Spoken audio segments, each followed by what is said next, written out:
the Constituent Assembly's 100 members. Liberals fear that the empowerment of the legislature will also empower the Islamists who have the majority in Parliament. And joining us this morning in the studio for a more in-depth discussion on this latest development in Egyptian politics is our guest, Dr. Seddiki Afifi, political analyst as well as management consultant, amongst many other titles. A very good morning to you, Doctor. Good morning, Angie. Thank you, sir. Dr. Afifi, first off, let's try and shed a light on the criteria for choosing the Constituent Assembly members. They're already probably chosen more or less. However, a lot of people need to know what is the criteria for choosing such members.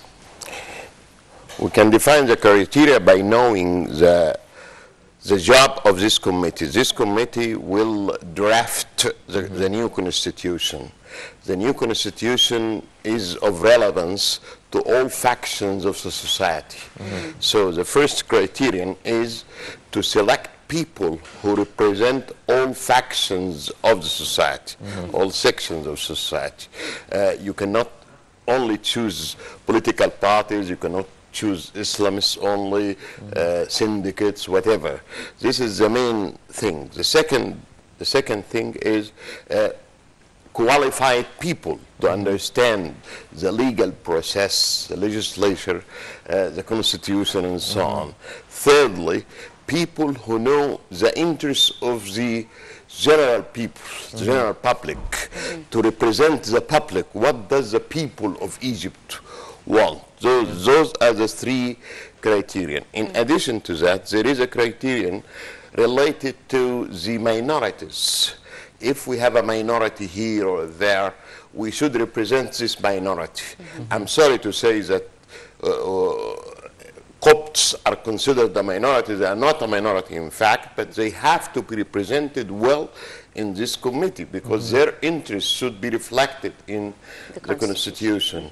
The Nubians should be represented, the Egyptians abroad, the Sinai people, etc. Those are the general criteria for selecting the commission. Right.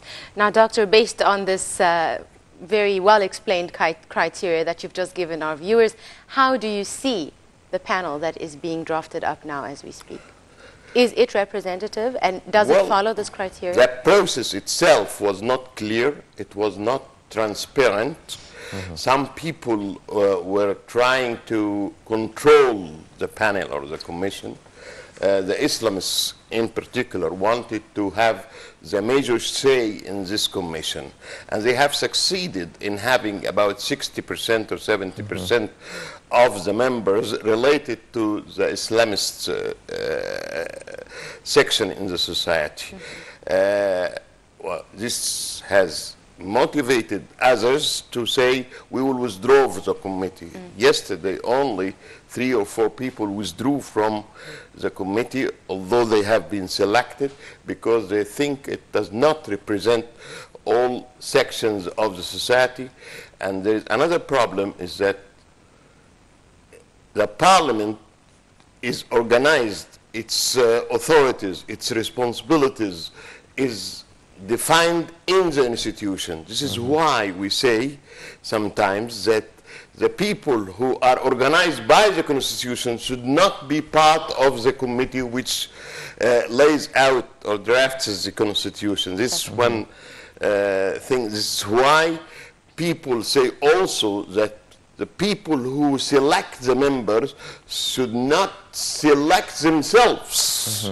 And this is why some people filed cases in the courts to say that this is illegal. Dr. Afifi, as you've mentioned, probably the panel right now that has been chosen to draft the new constitution doesn't really represent all segments of the Egyptian society, such as women, Nubians, Copts, the Sinai people.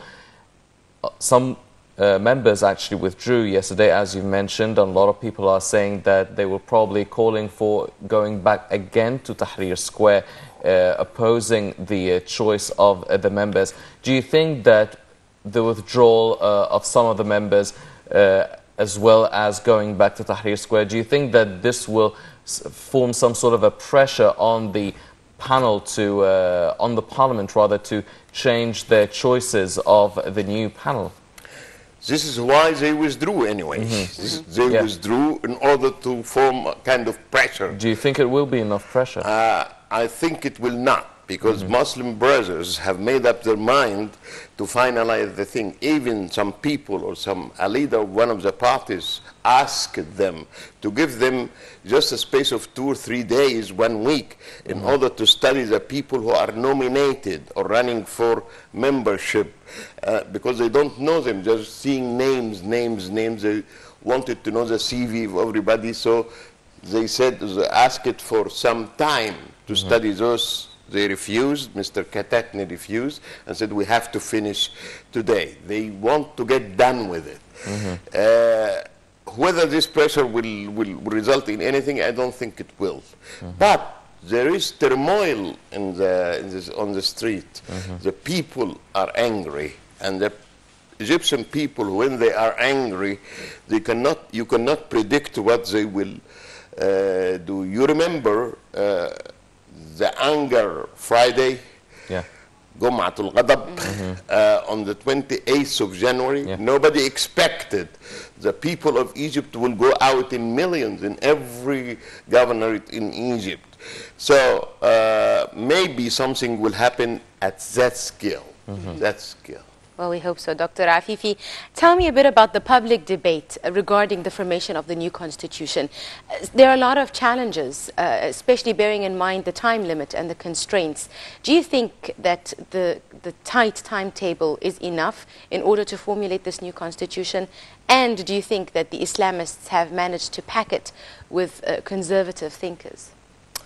I think the time available is very flexible, because there is no time limit for this commission to finish its job. The constitutional declaration said they have to finish their job in 6 months. So 6 months is a very long time to finish the constitution. What's more important is that whether they should finish the constitution before the presidential elections or after the presidential elections. Now, as it appears, they cannot finish it before the presidential elections. So our new president now will be elected without knowing his responsibilities or his authorities, because the constitution defines this. He will be elected according to the previous constitution. And then after 2 weeks or 2 months, somebody will come and say, we have now a new constitution. Your responsibilities and your authorities have changed. This, of course, is some kind of chaos now. The whole situation in Egypt now is something of turmoil. I remember when the foreign minister of America said there is the creative chaos in the Middle East to be expected. Is this the creative chaos? It is not creative anyway. It's chaos, but it's not creative. What will happen, I don't know. I don't know. Nobody knows. Maybe somebody says now that the Supreme Council of the military will dissolve the parliament itself, because there are cases already in front of the court asking for dissolving this parliament because it was not elected on constitutional grounds. So will it do that? If it does that, we'll go back to what we call square one. No parliament, no government, no constitution, no president. I don't know. You don't know. I don't think Mushir Tantawi himself knows what's going to happen. But everybody now is trying to get a bigger piece of the cake. I'm afraid the cake might disappear completely. Well, only time will tell whether SCAF actually takes a leading role in this whole process of writing the new constitution. However, one of the main debates about writing and drafting the new constitution are the issues regarding the identity of the nation, the role of the military within the country, the freedom of speech and practices of religion. Do you think that they will be the main issues regarding the selected sort of panel tasked with writing the new constitution, and how do you think they will react as we see it as having 60 or even 70% of them being from the Islamist trend? In fact, some of the things you mentioned are givens. Yes. No debate, the freedom to speak, the freedom to work, the freedom to live, etc. These are givens, no problem, no debate about them. The main debate will be along three things. First, the identity of the country, as you said, but also, I think this will not be subject to debate because the second article in the Constitution, everybody agrees about it, so there's no problem regarding this. The second thing is the position of the military forces in the country. Will they have a special position? Will they have special privileges? And so on. This will be a big debate. The second debate will be regarding the responsibilities and the authorities of the president. Will the president have the same kind of authorities which the previous presidents had?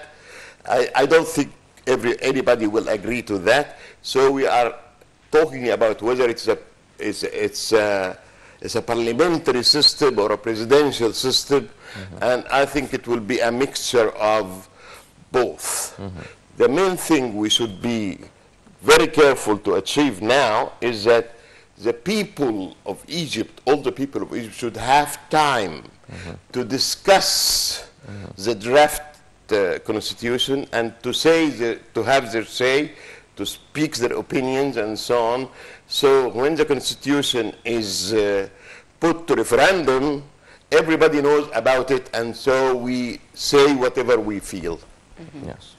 Dr. Afifi, how do you think the new constitution could challenge the one preceding it, the one before it? It will challenge it in different aspects. First, the system of government itself, whether it is parliamentary or presidential. And I think it will be a mixture of both. The second thing is